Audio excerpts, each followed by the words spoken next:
Peddi cinema success మీట్‌లో 'జగపతి బాబు' గారు మాట్లాడిన మాటలు కొంచెం మనందరికి గూడా గుచ్చుకునేలా ఉన్నా, ఆయన మాట్లాడింది కరెక్టేనేమో అనిపిస్తూ ఉంటది. ఒక సినిమా తీయడానికి ఎన్ని రోజులు పడుతుందండి? నిజంగా ఎంతోమంది కష్టం అనేది వెనకాల దాగుంటది. అండ్ ఆ కష్టాన్ని కూడా ఎవ్వరు పట్టించుకోకోకుండా మూవీ రిలీజ్ అయిన తర్వాత రివ్యూస్ అని చెప్పేసి వాళ్ళకు నచ్చినట్టు చెప్పేస్తూ ఉన్నారు. ఇది మెయిన్‌గా రివ్యూస్ అంటే ఏంటి? మెయిన్‌గా ఒక పర్సనల్ ఒపీనియన్‌ని చెప్పడం. అది పాటించడం, పాటించకపోవడం ప్రతి ఒక్కరి ఇష్టం. కానీ అదే ఇది అందరి ఒపీనియన్ అన్నట్టు కూడా అందరూ కూడా మరి రుద్దుతూ ఉన్నారు.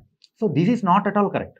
మరి సినిమా మరి పాతకాలంలో కూడా మనం ఎన్నో సినిమాలు దాని మీద విమర్శించిన వాళ్ళు ఎంతోమందిని చూసాం కదా!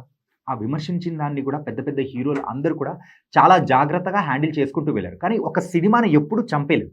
కానీ ఇప్పుడు చేస్తున్న రివ్యూస్ అనేది అన్నీ ఎలా ఉన్నాయంటే మెయిన్‌గా సినిమాని చంపేసేలా ఉన్నాయి. డ్ అందుకేనేమో 'జగపతి బాబు' గారు ఆ లైన్ క్రాస్ అయ్యి మాట్లాడినా తప్పు లేదేమో అనిపించింది. ఆ రివ్యూవర్స్ ఎవరైతే నెగెటివ్ రివ్యూస్ ఇచ్చారో, బాగున్న సినిమాను కూడా బాగాలేదు అంటూ కూడా పోర్ట్రే చేసిన విధానాన్ని ఆయన కించపరిచేటట్టు మాట్లాడారు. ఆయన మాట్లాడిన మాటలేమన్నా తప్పుగా అనిపించచ్చేమో కానీ, ఆయన మాటల వెనకల ఉన్న రహస్యాన్ని మాత్రం ఎవ్వరు తప్పు పట్టనే పట్టరు. కాబట్టి we have to respect our cinema. Review అనేది personal opinion, not a public opinion. ఇది గుర్తుపెట్టుకోండి.